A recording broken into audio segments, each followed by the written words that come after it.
Hey nerds, we are going to do a review and breakdown of the final 2 episodes of Agatha All Along, starting now. Welcome to the Nerd Social. I am Colin. So this is now the final 2 episodes of Agatha All Along, episodes 8 and 9.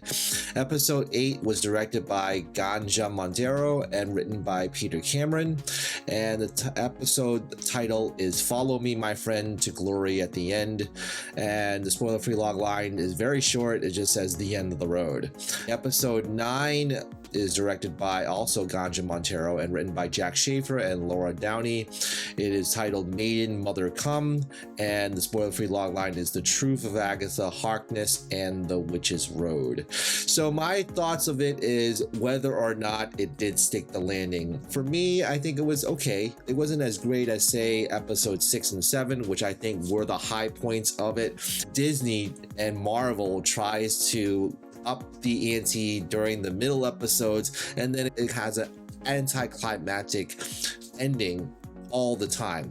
And this was evident here in episode 8 as well, and episode 9 was more of a flashback episode for the most part. Because of that, I think it was a little underwhelming and it didn't really resonate with me at the very end. And we all know from rumors that there's probably going to be another sequel, but it's not going to be called Agatha All Along. It's probably going to be Vision Quest. So we don't know when that's going to come out. And considering the timeline of when WandaVision came out, which was 2021, and now Agatha's 2024, we probably won't see it until after Secret Wars. Marvel did come out with a lot of content for next year, 2025, and for the most part I think that they did the DisneyPlus stuff just to placate the fans, because honestly this was underwhelmed at best.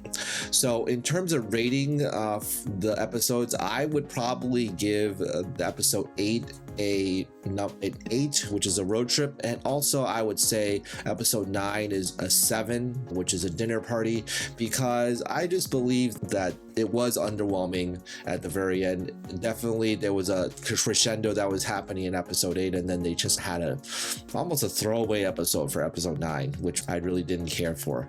Those were my ratings overall for Agatha All Along.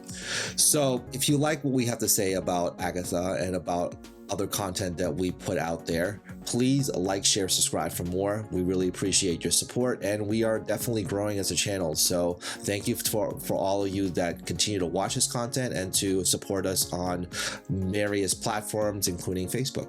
So without further ado, spoilers ahead.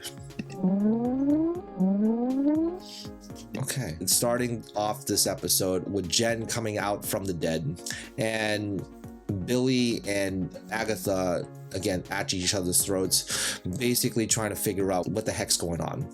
And it seemed as though the Witch's Road was in a circle and they weren't able to get out of it. And you can see here in this scene where they had to put their shoes back on, and Billy's to say we're going to go through it again, whereas Jen and Agatha were much more hesitant. But Billy then took the initiative to put on the shoes, and it created the last trial where they were in Agatha's basement, and it's a growing room.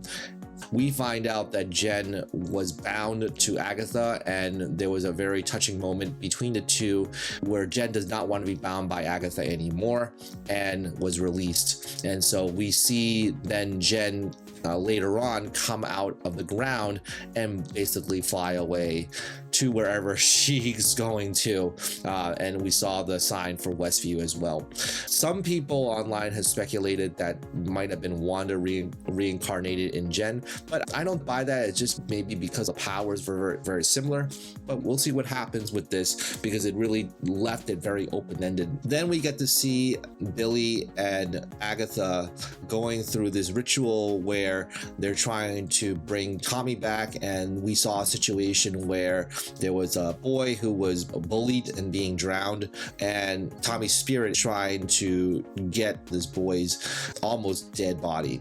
And whether or not it became successful, we don't really know. Then we get to see the part where Rio comes back from the dead and they have a final confrontation. This has been building ever since the first episode, and we get to see finally the kiss between the two. There was a hint of that, I think, back in episode 4 or 5, and now finally they're able to lock lips together. And I think this was a very significant scene, even though we have seen in Marvel that there has been same-sex kisses if you've seen the Eternals, but a lot of people didn't really care for the Eternals movie. I think in terms of progress for Disney and really pushing the envelope, I think that this is really significant for them. It's complicated because Disney always tries to be tippy-toe about these type of situations, but I'm glad finally that they try to push the envelope. And then we get to see that Agatha then dies, and we don't know what's going to happen with her. Billy goes back to his room and then figures out that all along he has been contributing to the Witch's Road, all the Easter eggs that has been in his room. There's various posters, there's various plot devices that were there that he was able to figure out. And then toward the end of episode 8, there was a voice that he heard and he turned around, he screamed, and that was the end of episode 8. And we probably knew that was Agatha. Moving forward now to episode 9, we find that it was the year of 1750, and so we're going backwards in time and figuring out Agatha's origin. And I think that this episode, it could have been done in the middle, and then the other parts of, say, episode 6 or 7 could be moved toward the end. I had the same issue with another Disney property, The Acolyte, in terms of placing different points of the plot. I think they didn't have a good place for it. It did take me away from this episode. And the beginning of episode 9 shows the birth of Nicholas, and we heard his name back in previous episodes. It's a sore point for Agatha to be reminded of her son. And we get to see why that is, because Death then appears and gives a warning to Agatha to say that this is not going to last long. Now, we don't know who the father of the boy is. We never get to see that. Fast forward 6 years, and then we find out that the Ballad of the Witch's Road was actually a children's song that was created by Nicholas, putting together words. And during this time, Agatha has been throughout the century secretly trying to kill off witches and take their essence. And also Nicholas has been questioning whether or not that's a good thing to do. And I think that part of Agatha's motivation for doing this is to try to protect her son, and any mother would. But it doesn't really say in the episode per se, but to me it looks like though that is the case, that she is trying to protect him. And we get to see that once Nicholas then passed on because of Death's warning, then she jumped the shark and it basically takes throughout the centuries all the powers of all the witches that are in her coven and just keeps becoming more and more powerful throughout the centuries. We then get to fast forward to present day, and we find that Agatha is now a ghost. Billy and Agatha have this strange relationship throughout this episode. There's times in which he is aligned with her, there's times when he is not aligned with her.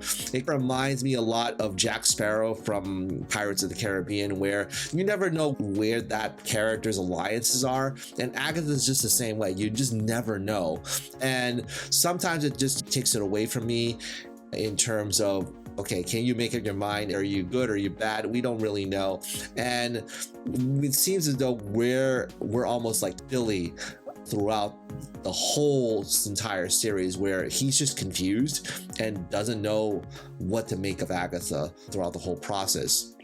And finally, through all the bickering and all the finger pointing and arguing between the two, they basically put aside a lot of their differences, and at the end of the series, seek out to find where Tommy is located. And this is the segue probably into the next series, which probably is not going to happen for another 3 years, like any Marvel movie does, or any Marvel series leaves it open-ended for the next series. And for some that might be very frustrating, because again, it does leaves an empty feeling a lot of times. And I think that's the struggle that I have with Marvel series, is that they tend to be so open-ended that you don't know what's going to happen. There's not even a post-credit scene here. It just forces you to keep watching the story. Again, these are rumors that Vision Quest is going to come out.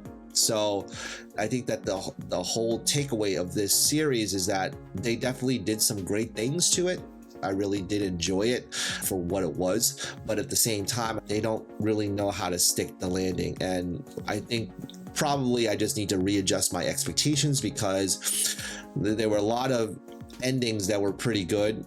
Endgame was very good, but through subsequent phase 4, phase 5, it hasn't been hitting the right notes. I would have to say Wakanda Forever was pretty good, but overall, I think this is indeed Marvel's last entry for this year, and 2024 has been very underwhelming at times, except Deadpool and Wolverine in terms of the DisneyPlus shows. Hopefully they'll have a readjustment and it will be better for next year, because I think that there are a number of shows that are coming out, but they're slowly transitioning away from that awkward phase that they've had, and Agatha All Along reminds me of that awkward phase that they're still trying to get out of, and maybe that will lead to better programming for 2025. So those are my thoughts about Agatha, and also the place that it has in the MCU, as well as its place in terms of the last couple of years of Marvel content. We would like to hear what you have to say about Agatha and about Marvel in general. Please like, share, subscribe for more content like this, and we will see you in the next video. All right, take care, everybody.